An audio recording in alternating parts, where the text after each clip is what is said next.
ఒక ఉద్వేగమైన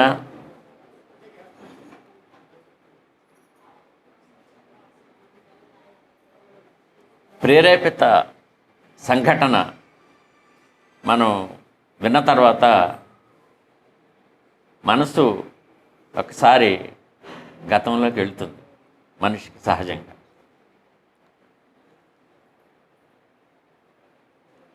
మేము 1985 జూలై 17 అంటే తెల్లారితే 18 బాగా ఎర్లీ అవర్స్లో, అంటే ఇంకా తూర్పు రేఖలు కూడా రాలేదు. ఆ సమయంలో మొదట మేము చీరాల వెళ్ళాం. అంటే అప్పటికి ఎవరైతే కాళ్ళు చేతులు పోయినోళ్ళు, ఇప్పుడు సులోచన చెప్పినట్టు పళ్ళు ఊడిపోయి చేతులు వేలాడతా, కొంతమంది కాళ్ళు వేలాడతా, అసలు చెవులు తెగిపోయి, కొంతమందికి మాట లేదు, అలా చూస్తున్నారు. అలాంటి సంఘటన ఉన్నప్పుడు మేము చీరాల హాస్పిటల్కి వెళ్ళడం జరిగింది. నిజానికి ఈ విషయం నేను దేశంలో అనేక మంది వచ్చి చెప్పన్నప్పుడు నేను ఆ సంఘటన కంటే ఈ సంఘటన తర్వాత ఏం చేయాలని దాని మీద నా దృష్టి ఎప్పుడు ఉండేది మొదటి నుండి.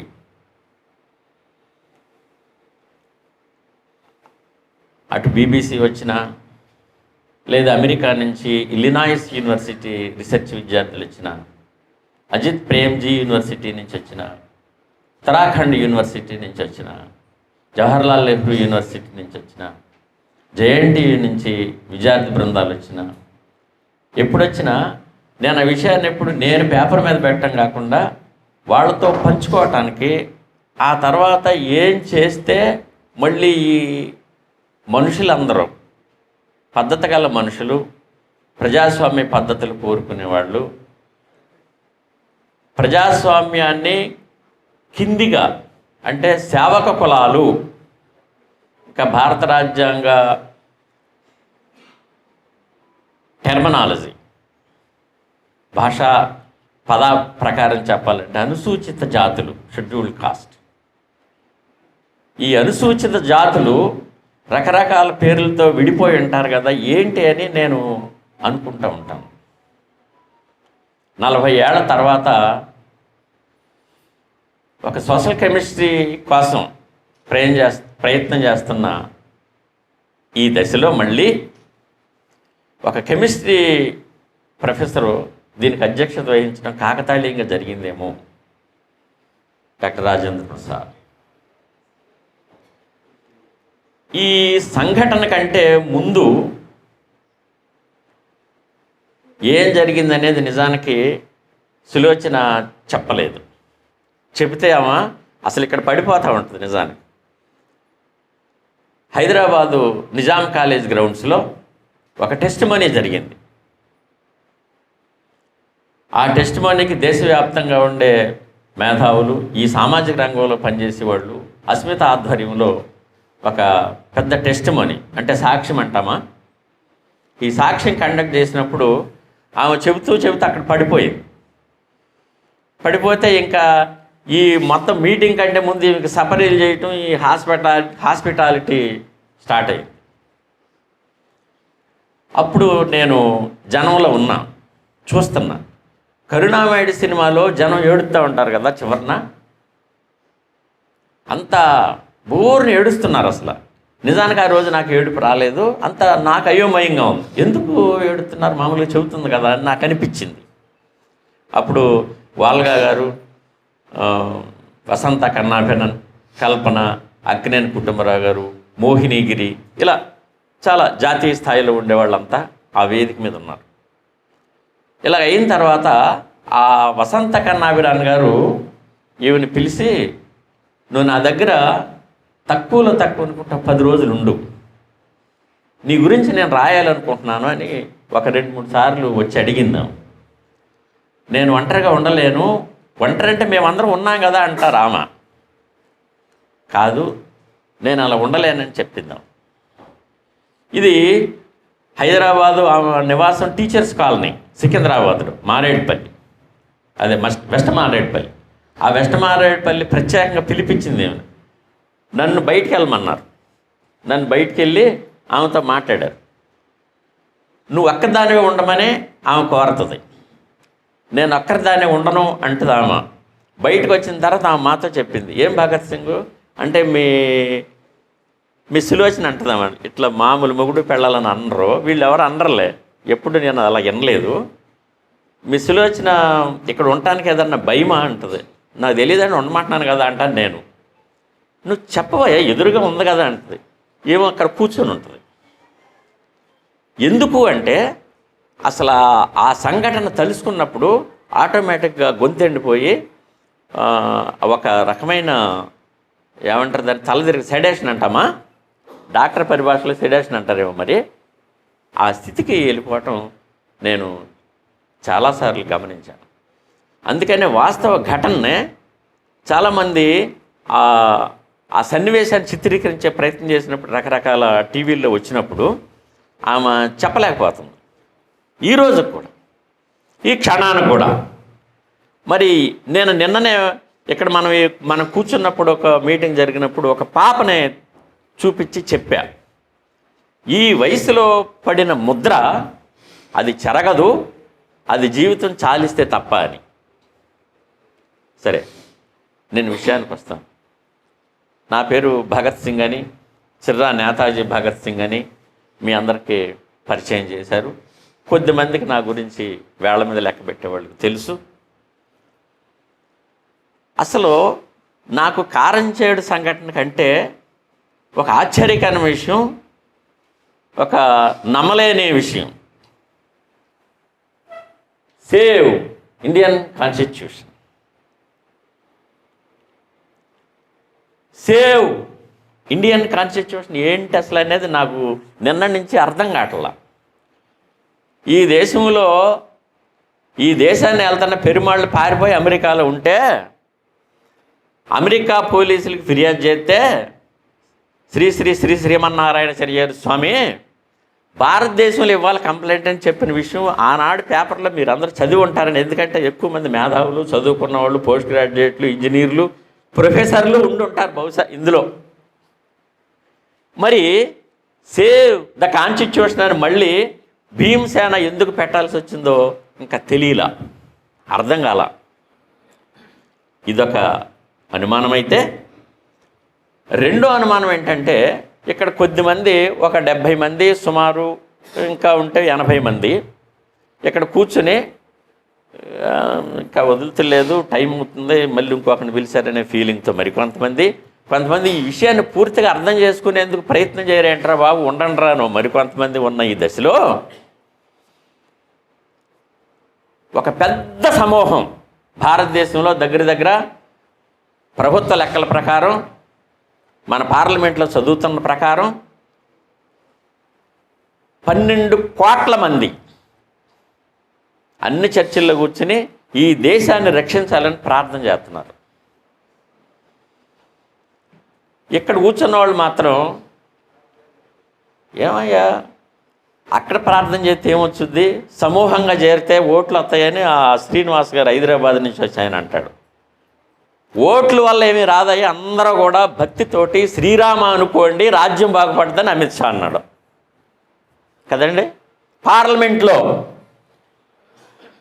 ఈ వైరుధ్యాల మధ్య మనం ఒకళ్ళనొకళ్ళు మాట్లాడుకుంటా, హెచ్చరించుకుంటా, ఆలోచించుకుంటా, ఉద్వేగపరుస్తా, ఉత్సాహపరుస్తా, బాధపడకండి అని చెప్తా ఒక మీటింగ్ 40 ఏళ్ల క్రితం ఏం జరిగిందని ఉబుసలాడుకుంటున్నాం. It is a horrible thing. అందరికంటే నిజానికి నేను ఉపన్యాసం చెప్పదలుచుకోవాలి, ఉద్వేగాన్ని పంచుకోవాలనుకున్నా. మీతో ఒక మనిషి, నేను 13 సంవత్సరాలప్పుడు నాకు ఇలా పెళ్ళయింది, ఇట్లా కొట్టారు, నేను చూశాను, అప్పుడు మా వాళ్ళు చచ్చిపోతారు అనుకున్నాను అని తన ఉద్వేగాన్ని పంచుకుంది. అది మానసిక ఉద్వేగం, ఇది భావోద్వేగం. ఎందుకు భావోద్వేగం అని నేను ఉపన్యాసించనని మీతో ఎందుకు చెప్తున్నానంటే, నేను నా కొడుకుని ఇందులో జాయిన్ చేయట్లేదు. ఎందుకు? ఒక పాపను తీసుకొచ్చారు ఆయన, మీ పాప అండి, వెరీ సారీ. ఎందుకు తీసుకొచ్చారా పిల్లని అవసరంగా? ఎందుకు వచ్చావమ్మా? మీ నాన్న కూడా ఈ మీటింగ్కి బయటికి వెళ్తే చెడిపోతామని ఆమెను తిట్టే ఉంటారు ఈసరికి. అనవసరంగా మీటింగులకి తీసుకెళ్ళి వాళ్ళ బాబు ఈ పిల్లని చెడగొడుతున్నాడని ఒకసారి తిట్టించుకున్నాడేమో నాకు అనుమానమే.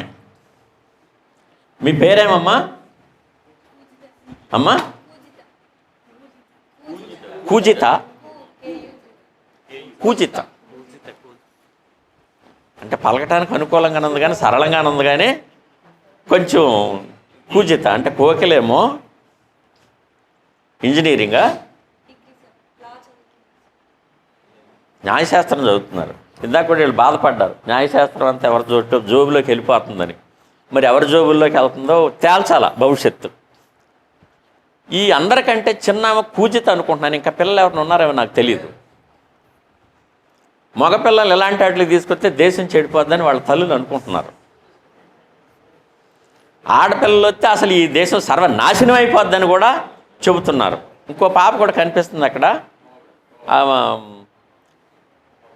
ఒకసారి రండి అమ్మా. అరే గర్ల్ ఆర్ బాయ్ అంటే ఎందుకు వచ్చిందంటే నాకు డౌటు. ఇప్పుడు మా సత్య కూడా జీన్ ప్యాంట్ వేసుకొచ్చింది. రండి. అందుకు ఈ డౌట్ వచ్చింది నాకు. మీ పేరు సార్? అంటే సార్ అన్నందుకు ఏమనుకోవద్దు, ఇవాళ అలవాటు అయిపోయింది, అందరినీ గురువు అంటాం. అమ్మా మోక్షజ్ఞ, వెరీ గుడ్. మీరు శైవం పాటిస్తారా? ఓకే, కూర్చో. ఈ సన్నివేశాల్లో అసలు నా ప్రశ్న ఎక్కడంటే, నా బాధ ఎక్కడంటే, నా ఆవేదన ఎక్కడంటే, నా శోధన ఎక్కడంటే, కుటుంబంలో నీ మనిషిని, నీ పిల్లోడిని, నీ భార్యని, నీ అత్తనే, నీ అన్నని, నీ తమ్ముడిని, నీ మేనమామని, నీ కుటుంబ సభ్యుల్ని, నీ పరిసరాలని ఇందులో ఇన్వాల్వ్ చేయకోకుండా అది సాధ్యమా? ఏదైతే రావాలని అనుకుంటున్నామో అది సాధ్యమా అని ఈ 80 మంది ఆన్సరు. వాళ్ళని ఇన్వాల్వ్ చేసే పూచి తీసుకుందామని ఆరాటపడుతున్న మనకి ఎదురవుతున్న మొదటి ప్రశ్న ఏంటంటే, కొంపొదిలి తిరుగుతూ ఉంటాడు, ఇంట్లోకి వచ్చి నీతులు చెబుతాడు.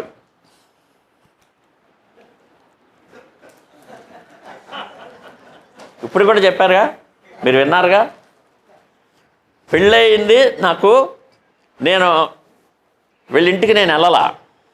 నేను ఎక్కడికి వెళ్ళానంటే ఈ తూర్పుగోదావరి జిల్లాలో మేము పెళ్ళయ్య వేదిక దిగి ఆ ఊరెవరది ఈతకోట వెళ్ళాం.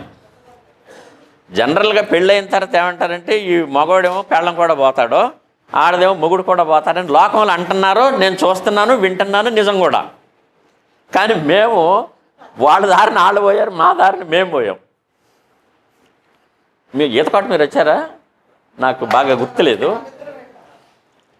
ఎందుకు చెప్తానంటే ఈ సంఘటన, ఇక్కడ కూడా ఈ విషయం మీద నిలయ విద్వాంసులనే కొద్దిమంది ఉన్నారు. ఆ పెద్ద ఆయన, సార్ పేరేంటో కొండయ్య గారా, ఇంకొక మేడము, ఇలాగా అంటే ఆదివార క్రమాన్ని వదిలేసి, ఆరాధనా పద్ధతిని వదిలేసి, కుటుంబంతో కలిసి భోంచేసే పద్ధతిని వదిలేసి, ఇతర మిత్ర బృందాన్ని వదిలేసి, దేశంలో జరుగుతున్న అనేక సంఘటనలు టీవీని వదిలేసి, అక్కడ జరుగుతున్న అనేక సమాహారాల విషయాన్ని స్నేహితులు వస్తూ ఉంటే వాళ్ళని వదిలేసి, అక్కడ జరుగుతున్న లోకల్ చర్చిలో పాస్టర్ గారి దివ్య సందేశాన్ని విని దివ్య సత్ప్రసాదం తీసుకోకుండా, కాథలిక్ దివ్య సత్ప్రసాదం నాలుగు మీద పెట్టే చిన్న రొట్టె ముక్క అది తీసుకోకుండా ఇక్కడికి వచ్చి పాపాన్ని అనిపిస్తాను, మీరు రాజ్యాన్ని సాధిస్తారండి అనేది నా ప్రశ్న. అయితే భారత రాజ్యాంగాన్ని ఎందుకు అంటే, నేను ఇందాక పెరుమాళ్ళు అన్నాను కదా, పెరుమాళ్ళు అంటే శ్రీరాముడు అని శ్రీ శ్రీ శ్రీమన్నారాయణ చిరజీర్షం రోజు చెబుతున్నాడు. రావణ్ణి దొంగతనం చేశారని విగ్రహాలనే ఆయన అమెరికా వెళ్ళి రిపోర్ట్ ఇచ్చాడు. ఎక్కడ? ఆ దేశంలో. నేను ఇక్కడ పర్యటిస్తున్నాను, పెరుమాళ్ళను దొంగతనం చేశారని. పెరుమాళ్ళు అక్కడ చెప్పాడంట భారతదేశంలో ఇవ్వరా అని. అంటే దేవుళ్ళు కూడా మేము కనుక పోతే రాజ్యాంగం ద్వారా పోలీసులకు రిపోర్ట్ ఇవ్వరా అని వాళ్ళు చెప్తుంటే సేవ్ ద కాన్స్టిట్యూషన్ అంటారేంటి అనేది డౌటు. ఇది అసలు డౌటు. దేవుళ్ళేమో మమ్మల్ని మేము తప్పిపోయాము, మమ్మల్ని దొబ్బుకెళ్ళారు, మమ్మల్ని దొంగతనం చేశారు అని వాళ్ళేమో వాళ్ళకి త్రిపీఠాలకి, ద్వైతం అద్వైత విశిష్టాద్వైతాల పీఠాలకి, అంటే శంకర పీఠానికి, విశిష్టాద్వైత పీఠానికి, ఇంకా ఈ రకరకాల పీఠాలు ఉన్నాయి. ఆ పీఠాల గురించి ఇంకా ఎక్కువ చెప్పను, టైం సరిపోదు. వాళ్ళేమో మీరు వెళ్ళి పోలీస్ స్టేషన్లో కంప్లైంట్ ఇవ్వండి, నేను ఎక్కడున్నానో వెతుకుతారు పోలీసులు, భారతదేశంలో ఒక రాజ్యాంగం ఉంటుంది అని వాళ్ళకి చెప్తుంటే మన పాస్టర్లు కూడా కొట్టుకుని ఎక్కడ కంప్లైంట్ ఇవ్వాలని అడుగుతా మా వాటా కోసం నువ్వు తేలుతావా తేల్చవని పోలీస్ స్టేషన్కి వెళ్తున్నారు. ఇదండి వైరుధ్యం. ఈ వైరుధ్యాన్ని అణచాలి, లేదా సరిదిద్దాలి, లేదా దీనికి పద్ధతి ఏర్పరచాలంటే మరి మన గ్రామ స్థాయి నుంచి ఎమ్మెల్యే, వార్డు మెంబర్లుగా, గ్రామ పంచాయతీ సర్పంచులుగా, ఎమ్మెల్యేలుగా, మండలాధ్యక్షులుగా, ఎంపీలుగా, నీటి సంఘాల అధ్యక్షులుగా, మరి విద్యా సంఘాల అధ్యక్షులుగా, పేరెంట్స్ కమిటీలు అధ్యక్షులుగా వీళ్ళందరూ గెలవకుండా సాధ్యమా? సాధ్యం కాదు. మరి ఈ సాధ్యం కాని విషయాన్ని మనముగా మన వార్డులో, అందుకని మాన్యశ్రీ కాంశీరాం ఎప్పుడు మా అందరినీ, ఇప్పుడు మాకంటే పేర్లు చాలా చెప్పారు కదా, పాటలు రాశారని ఇంకో పేరు చెప్పాడు, ఈ పాట ఆయన వల్లే వచ్చిందని, ఇదిగో భగత్ సింగ్ ఒకడు ఉపన్యాసం ఇస్తాడని చెప్పారు కదా. మా అందరికీ ఆయన బెత్తం పెట్టి కొట్టకుండా చెప్పింది ఏంటంటే, మీరు వార్డు గెలిచిరండి, మీరు నాయకుడు అంట. ఒక గ్రామ పంచాయతీ గెలిచిరండి, మిమ్మల్ని నాయకుడు అంట. ఇదిగో ఇట్లాగే విశాఖపట్నంలో చాలామందిని, ఒక 80 మందిని కూడేసి ఇదిగో నాయకుడు అంటే తప్పుడు పద్ధతి.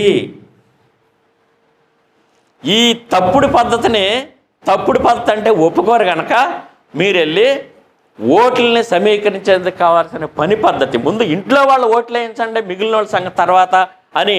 ఇప్పుడు ఒక ఆయన తిరిగి దేశం అంతా తిరిగి కాంశీరాం చెప్పాడని ఇప్పుడు శ్రీనివాస్ గారు చెప్పున్నారు కదా, మీకు కూడా తెలుసు.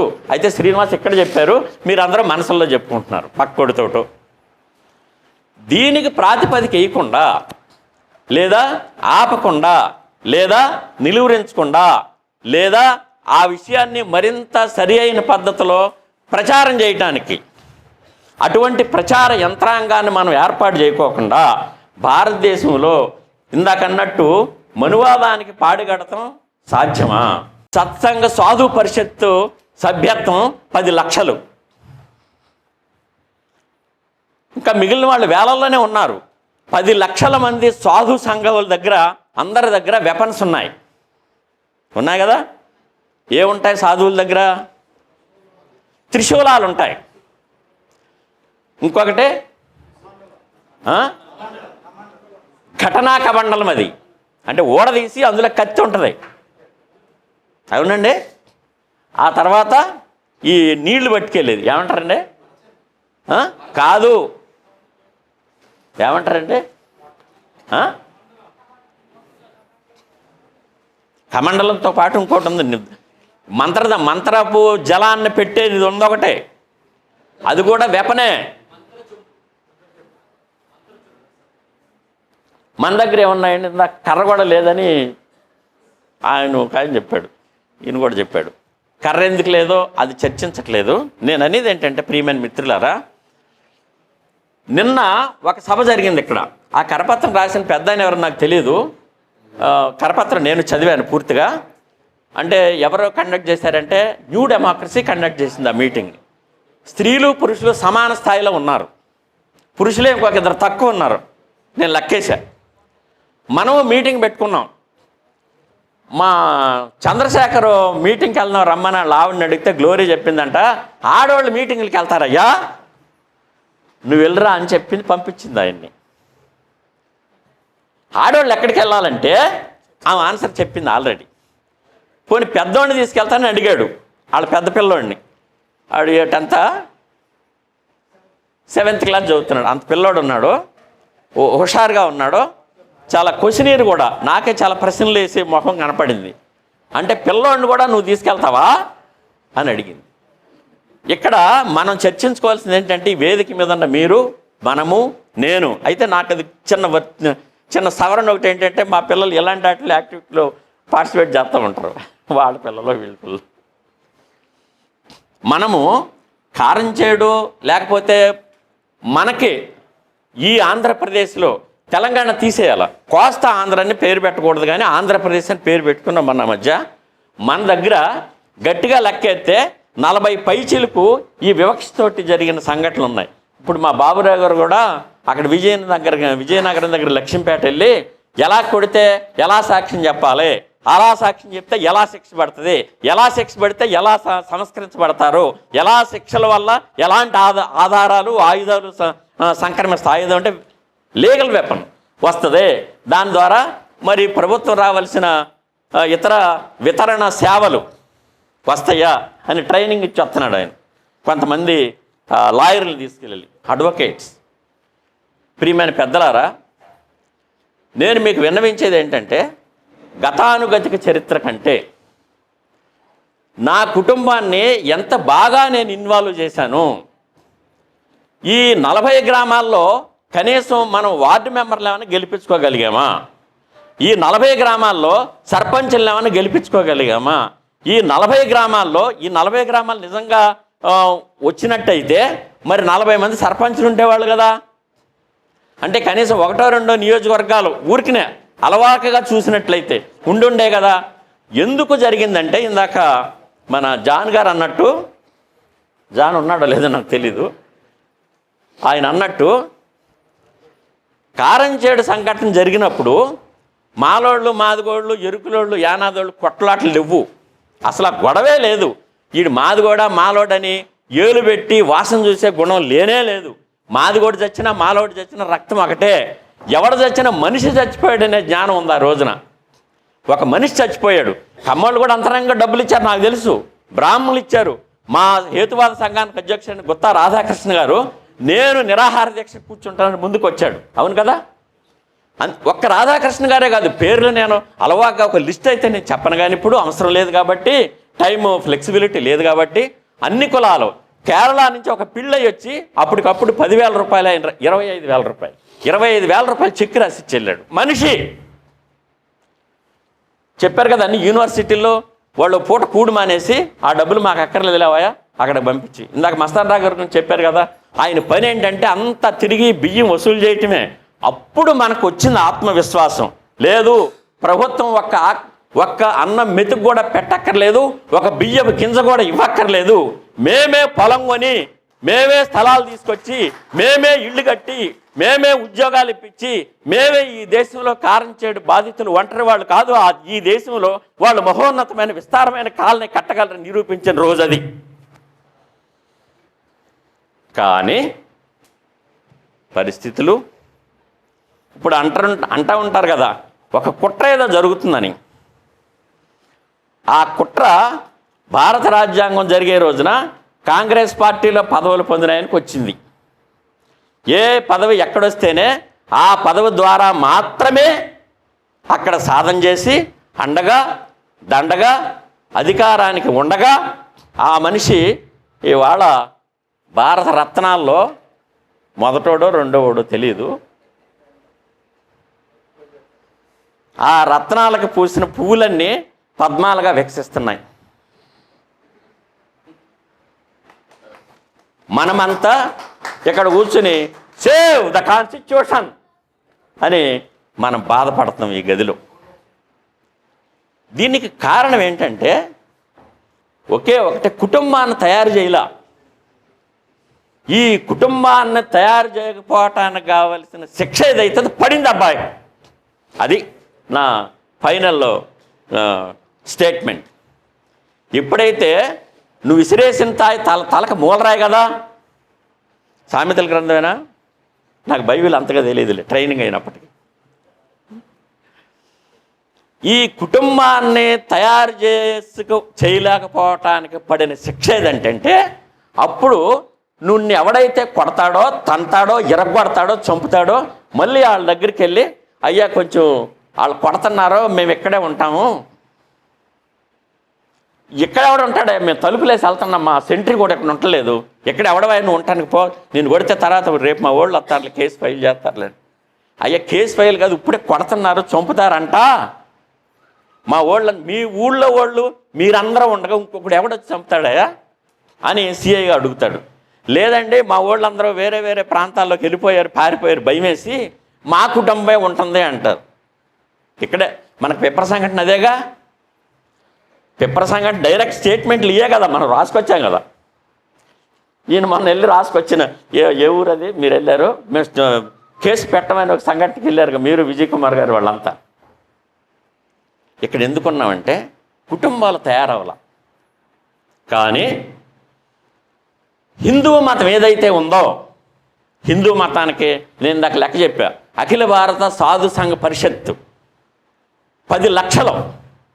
అలాగే వాళ్ళందరికీ ప్రతి ఊళ్ళో చిన్న గుడికి పెద్ద గుడికి, ఈ ఊళ్ళో ఉండే సింహాచల క్షేత్రం, నిన్న వరాహగిరికి సంబంధించి ఈ పొర్లు దండాలు పెట్టారని ఇందాక ఒక ఆయన బాధపడుతున్నాడు. పొర్లు దండాలు పెడితే దాని వెనకాల సైన్స్ నీకు తెలుసా ఆయన అడుగుతాడు ఆయన రేపు ప్రొద్దుట. అక్కడతో సహా ఈ ఊళ్ళో ఈ అమ్మవారి గుళ్ళు, దేవీ దేవతలకు సంబంధించి వెంకటేశ్వర స్వామి కంటే ముందు వెనకాలన్న దేవుడి దగ్గర నుంచి తర్వాత దేవుడి దగ్గర నుంచి పొంతలో ముసలమ్మ వరకు అన్ని చోట్ల వేద పాఠశాలలు ఉన్నాయి. ఇప్పుడు ఎవరో కాన్స్టిట్యూషన్ రక్షించడానికి పూనుకోవాల్సిన అవసరం వచ్చిందండి. దేవీ దేవతలందరూ ఆ మనువాదాన్ని రక్షించడానికి పూనికి వహించిన 10 లక్షల మంది సిద్ధహస్తులైన ద్వైత అద్వైత విశిష్టాద్వైతతో సహా మరి 4 వేదాలు, యజుర్వేద, ఋగ్వేద, అధర్వణ వేద, సామవేదాలను రోజు బట్టి చేస్తూ ఉన్నారు కదా. మీ పాస్టర్ గారు, మన పాస్టర్ గారు గుడి కట్టాలన్నా సరే, చర్చి కట్టాలనే మరి సకల ఏమిటి అయ్యి నవధాన్యాలు పాలతో సహా, పాలకర్రతో సహా నాటడానికి ఆయన పట్టుకొస్తున్నాడు కదా. మరి ఇంకా ఎట్లా ఉంటుంది భారత రాజ్యాంగం?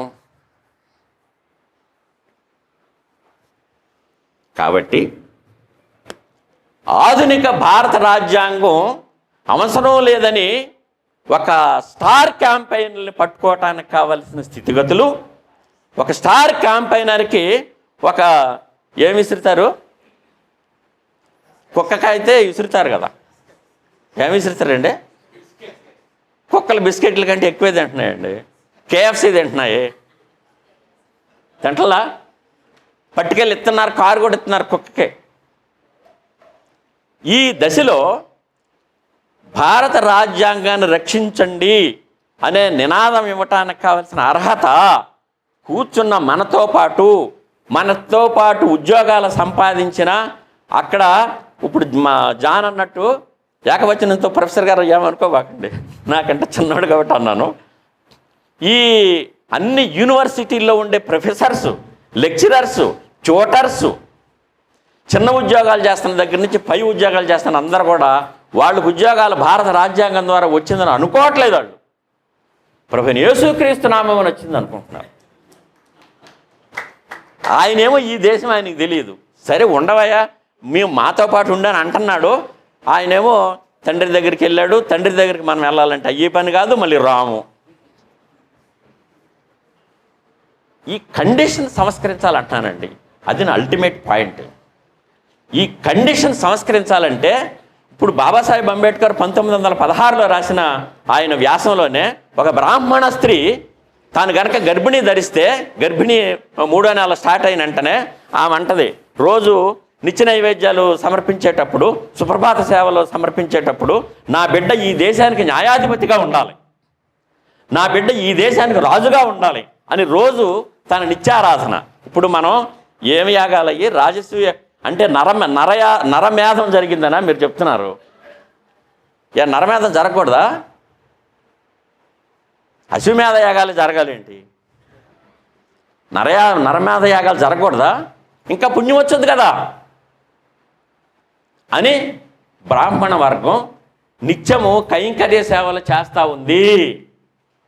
మీరు చూడొచ్చు, మొన్న 15 రోజుల క్రితమే శాంతి యజ్ఞాలు జరిగినాయి భారతదేశ వ్యాప్తంగా శంకర మతం వాళ్ళు.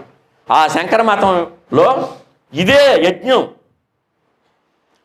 చిట్ట చివరిన పార్వతీ చీరను తగలబెడతారు కదా.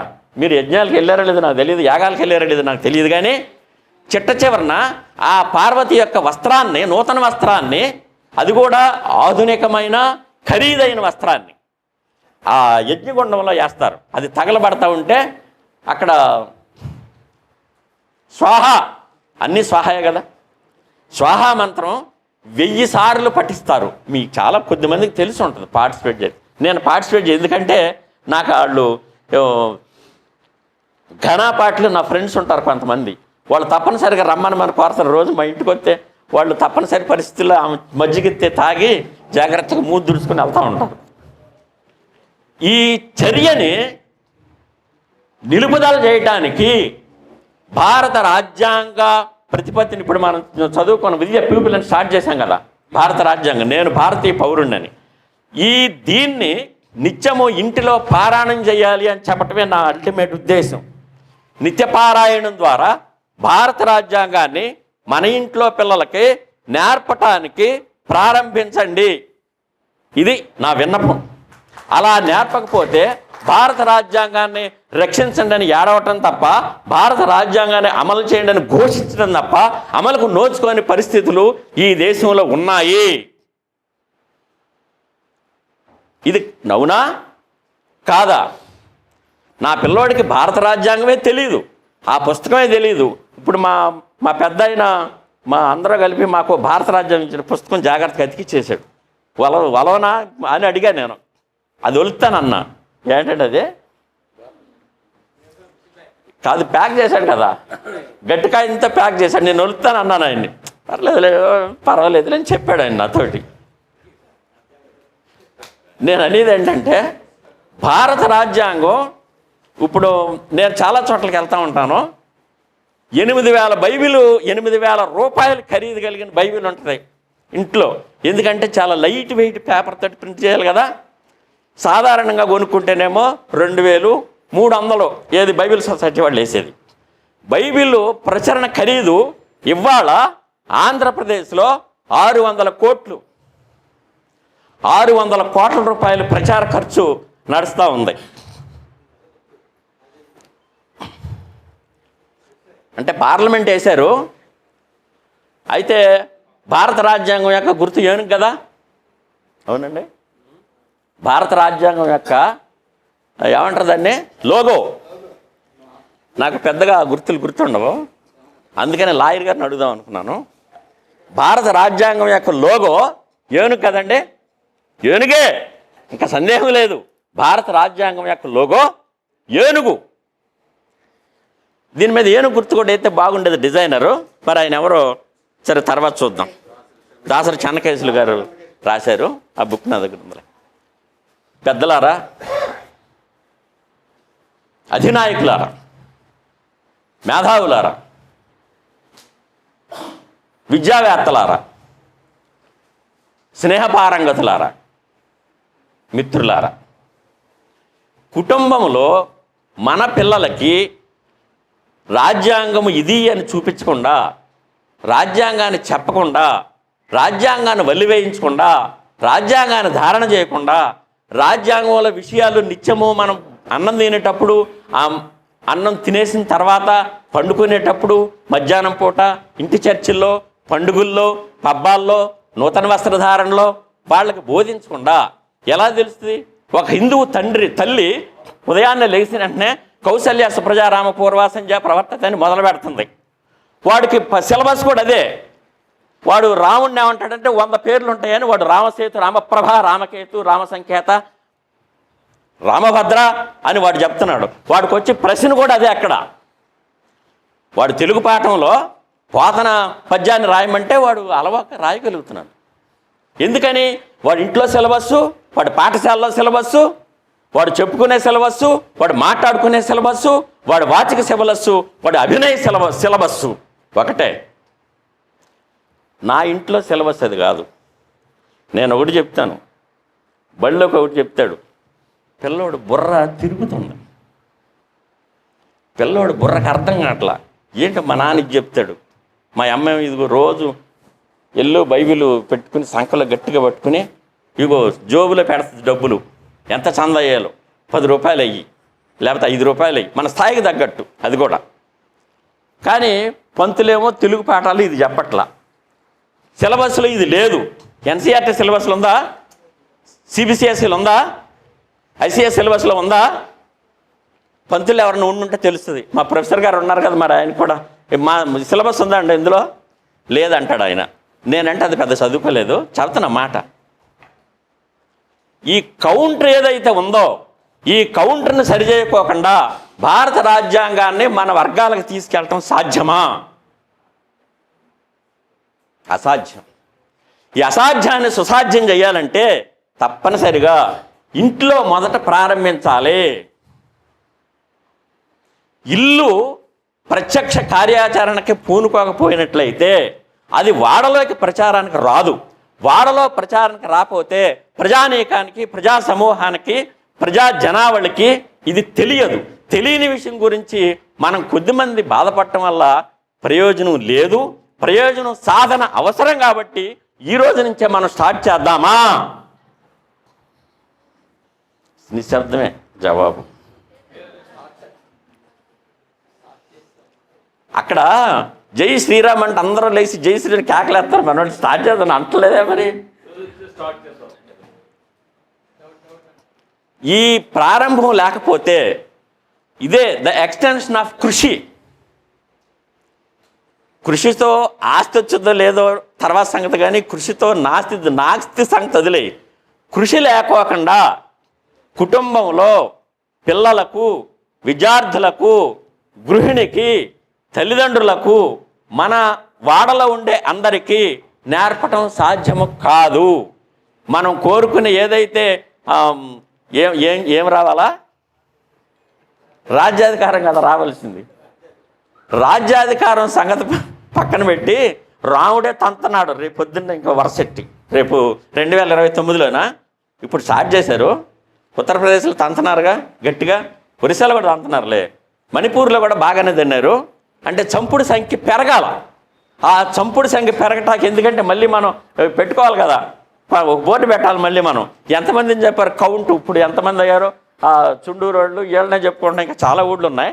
కానీ వాళ్ళకంటే కూడా అధిక సంఖ్యలో ఇంకా చంపారని లిస్టు పెరగాలంటే ఆ తర్వాత రోజులు ఎప్పుడు వాళ్ళంతా స్వాతంత్ర సమరయోధులను లేకపోతే మృత్యు పోరాటాల్లో మనకి ఆశీర్వాదాలు అందించిన వీళ్ళని చెప్తాం.